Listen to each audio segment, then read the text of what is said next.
Friends, இப்போ நம்ம பார்க்க போகிறது என்னென்னா, கரண்ட் ஈவெண்ட்டில் ரொம்ப போயிட்டுருக்கக்கூடிய வார்ஸ், அமெரிக்கா இஸ்ரேல் ஒரு பக்கம் வெர்சஸ் ஈரான். இதுதான் இப்போ போயிட்டுருக்கு.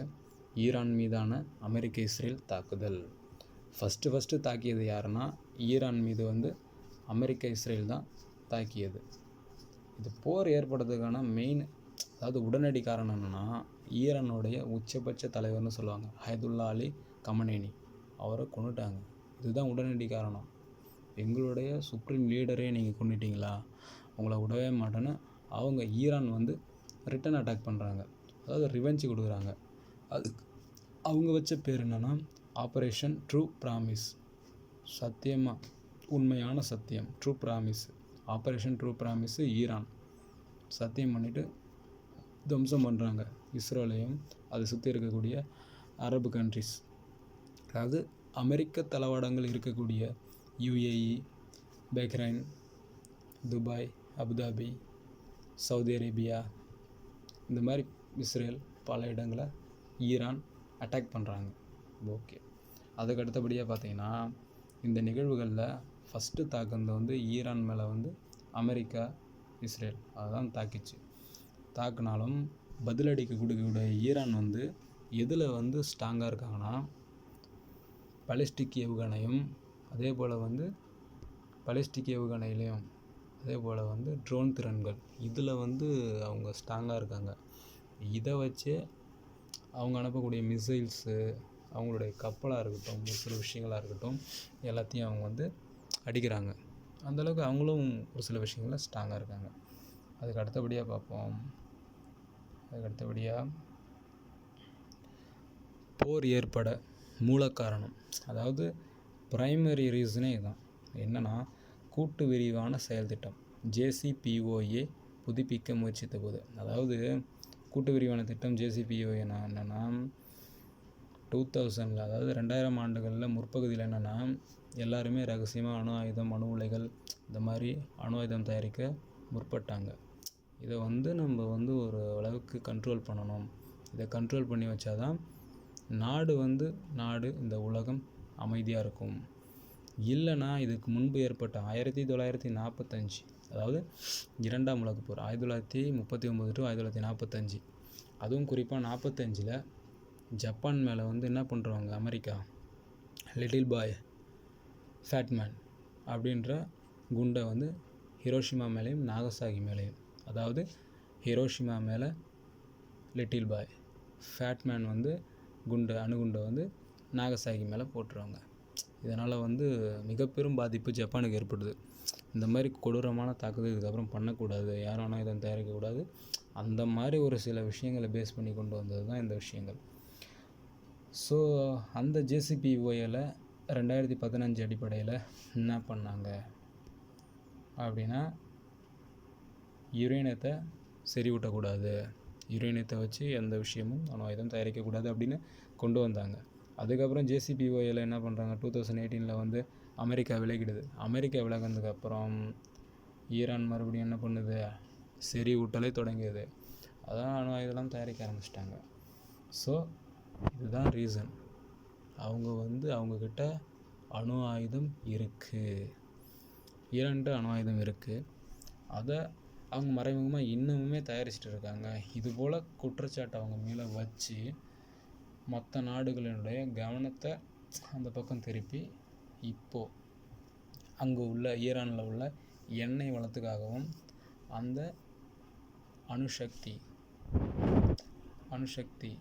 அணு ஆயுதத்துக்காகவும், அது மட்டும் இல்லாமல் அந்த முக்கியமானது பெட்ரோல் தான், அந்த விஷயத்துக்காக ஈரானை கைப்பற்ற பார்க்குறாங்க. அது மட்டும் இல்லாமல் ஆல்ரெடி நடந்த போர் எது, அமெரிக்கா இஸ்ரேல், அதாவது இஸ்ரேல் பாலஸ்தீனம் போர் நடந்தது. அப்போவும் இஸ்ரேல் பக்கம் யார் இருந்ததுன்னா அமெரிக்கா இருந்தது. ஸோ இஸ்ரேல் பாலஸ்தீன போரில் பாலஸ்தீனத்தில் இருந்த ஹமாஸ் அமைப்பு பார்த்திங்கன்னா, ஹமாஸ் அமைப்புக்கும் இஸ்ரேலுக்கும் என்ன நடந்தது, போர் நடந்தது. அப்போது இந்த ஹமாஸாக இருக்கட்டும், ஹவுதிகளாக இருக்கட்டும், ஹிஸ்புல்லாவாக இருக்கட்டும், இவங்க எல்லாருமே இஸ்ரேலை எதிர்த்தாங்க. இஸ்ரேலுக்கு பின்னாடி இருக்கக்கூடிய அமெரிக்காவை எதிர்த்தாங்க. அப்படி இவங்க வந்து ஹமாஸ் அமைப்பு அமெரிக்காவும் இஸ்ரேலையும் எதிர்க்கிறதுனால அந்த ஹமாஸ் அமைப்புக்கு ஆதரவு தெரிவித்தவங்க தான் இந்த ஈரான். இதுவும் ஒரு இன்டெப்த்தான காரணம், அதையும் பார்க்க வேண்டியது இருக்குது. ஸோ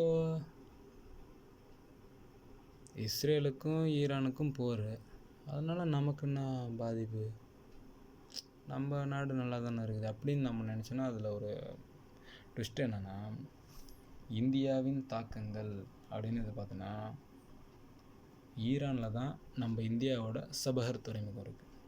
இந்த சபஹர் துறைமுகம் மூலமாக தான் ஈரான்லேருந்தும் சரி, அங்கேருந்து இறக்கக்கூடிய கச்சா எண்ணெய் 88%, அதாவது கிட்டத்தட்ட 88% வந்து நம்ம ஈரான் வழியாக ஈரான்லேருந்து ஹர்மூஸ் சந்தி வழியாக நம்ம கொண்டு வரோம்.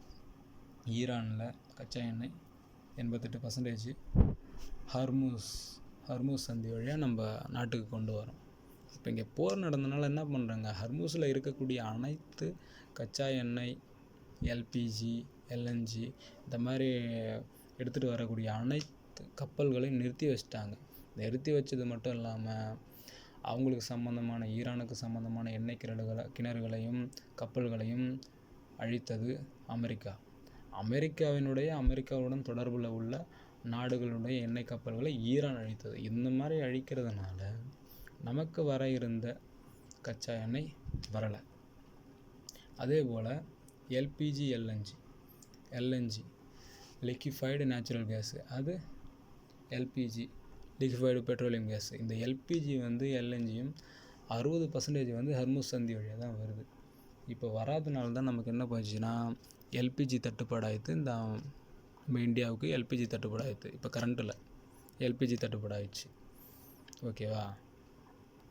பெட்ரோலியம் 88% வாங்குகிறோம், நமக்கு அப்போ அடிபடுமேன்னு கேட்டால் இப்போது அதில் ஒரு விஷயம் என்னென்னா, நமக்கு உதவி பண்ணுது ரஷ்யா. நமக்கு இப்போ என்ன சொல்கிறாங்க, மலிவு விலையில் ரஷ்யா வந்து நமக்கு இந்தியாவுக்கு வந்து பேரல்ஸ் நமக்கு தரேன்னு சொல்லிட்டாங்க கச்சா எண்ணெய். அதனால் வந்து நமக்கு எந்த ப்ராப்ளமும் இல்லை. அது மட்டும் இல்லாமல் நம்ம ரிசர்வ்லேயும் நிறையா வச்சுருக்கோம். ரிசர்வ்லேயும் கிட்டத்தட்ட ஒரு 9.5 நாள் தாங்குகிற மாதிரி அந்த விஷயங்களாக இருக்கட்டும் ரிசர்வில். அதுக்கும் முன்னாடி என்னென்னா, இப்போ கரண்ட் ஈவெண்ட்டில் 90 நாளைக்கு தேவையான கச்சா எண்ணெயும் பெட்ரோலியமும் நம்மக்கிட்ட இருக்குது. தமிழ்நாட்டுக்கு தேவையான 21 நாளுக்கு தேவையான அவைலபிலிட்டியான பெட்ரோலும் நம்மக்கிட்ட இருக்குது. ஸோ அதனால் வந்து நம்ம இப்போதைக்கு கவலைப்பட தேவையில்ல. கவலைப்பட வேண்டியது எதை பற்றினா எல்பிஜி பற்றி தான். கரண்ட் ஈவெண்ட்டில் எல்பிஜி தடை பண்ணிட்டாங்கன்னா என்னது, அதனுடைய வரத்து குறைவாயிடுச்சு. அதனால் இங்கே கொஞ்சம் தட்டுப்பாடு இருக்குது. அதனால் டொமஸ்டிக்கு கமர்ஷியல் ஹோட்டல்ஸு அந்த மாதிரி இருக்கக்கூடியதை மட்டும் தடை பண்ணிட்டாங்க. கமர்ஷியல் வீட்டுக்கு 1ன்ற வாரியாக கொடுக்குறாங்க. ஸோ இது வந்து இப்போ ஆர்டர் பண்ணால், இப்போ டொமஸ்டிக் சிலிண்டரை பொறுத்த வரைக்கும் இப்போ ஆர்டர் பண்ணால் ஒரு வாரத்துக்கு அப்புறம் தான் வரும். அது ஒரு கண்டிஷனு. பேசிக்காகவே ஆர்டர் பண்ணாக்கா 2 நாளில் வந்துடும். இப்போ இந்த நிகழ்வின் இந்த போர் காரணமாக ஒரு வாரம் கழித்து வருது. அதுவும் கிட்டத்தட்ட சரியாயிடும். ஏன்னா ரஷ்யாவிலிருந்து எண்ணெய் வர்றதுனால எண்ணெய் பியூரிஃபை பண்ணும்போது எல்பிஜி வந்துடும். எல்பிஜி உற்பத்தி ஆல்ரெடி நம்ம எல்பிஜி உற்பத்தி பண்ணிகிட்ருக்கோம் குறிப்பிட்ட அளவுக்கு. பட் அந்த எண்ணெய் வந்தாலும் அதில் உள்ள எல்பிஜியை உற்பத்தி பண்ணி தேவையான அளவுக்கு நம்ம மக்களுக்கு கொடுத்துருவோம். அதனால் வந்து நம்மளுடைய தாக்கங்கள் வந்து ஓரளவுக்கு சரியாகும். தாக்கங்கள் உண்டு. பட் நாம் ஈரான்கிட்ட மட்டும் வாங்கலை, எல்லா உலகத்தில் உள்ள பெட்ரோலியம் உற்பத்தி பண்ணக்கூடிய அனைத்து நாடுகள்கிட்டேருந்தும் வாங்குறதுனால நமக்கு பெரிய அளவு தாக்கம் கிடையாது. அதான் விஷயம். நெக்ஸ்ட்டு பார்த்திங்கன்னா, ஈரான் வந்து இப்போ ரஷ்யா கூடயும் சீனா கூடயும் ஒரு இணக்கமான உறவில் இருக்குது. இப்போ அமெரிக்கா சும்மா இருப்பானா? அமெரிக்கா என்ன பண்ணான், அந்த கல்ஃப் கண்ட்ரிஸ் எல்லாத்தையும் அவங்ககிட்ட சேர்த்துக்கிட்டு அவனை தூண்டி விடுறான். யாருக்கு எதிராக? ஈரானுக்கு எதிராக. ஏன்னா இப்போ அமெரிக்கா உள்ளார போரில் வரலனா கூட இந்த கல்ஃப் கண்ட்ரிஸுக்கும் தூண்டி விட்டு அவங்களுக்குள்ள மோத வச்சுக்கிறான். அவனுக்கு அதில் ஒரு சந்தோஷம். அவ்வளோ என்ன சொல்கிறதுன்னு தெரில. அது மட்டும் இல்லாமல் குர்துக்கள், அதாவது மத்திய ஆசியாவிலிருந்து வந்த ஒரு நாடோடி பழங்குடியினர் தான் குர்துகள்.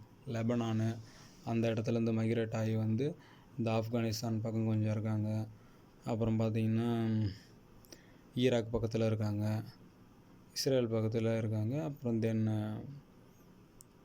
அவங்க வந்து எந்த இடத்துல இருக்காங்க, ஈரான்லேயும் கொஞ்சம் பேர் இருக்காங்க. இவங்களெலாம் தூண்டி விட்டு ஈரானுக்கு எதிராக இது பண்ணுற மாதிரி வைக்கிறாங்க. பட் இவங்க ஒரு 35 மில்லியன் பீப்புள் தான் இருப்பாங்க. இவங்களுக்குன்னு ஒரு நாடு கிடையாது. இவங்க ஒரு இனக்குழு, நாடோடி இனம்ன்றதுனால இவங்களுக்கு ஒரு நாடு கிடையாது.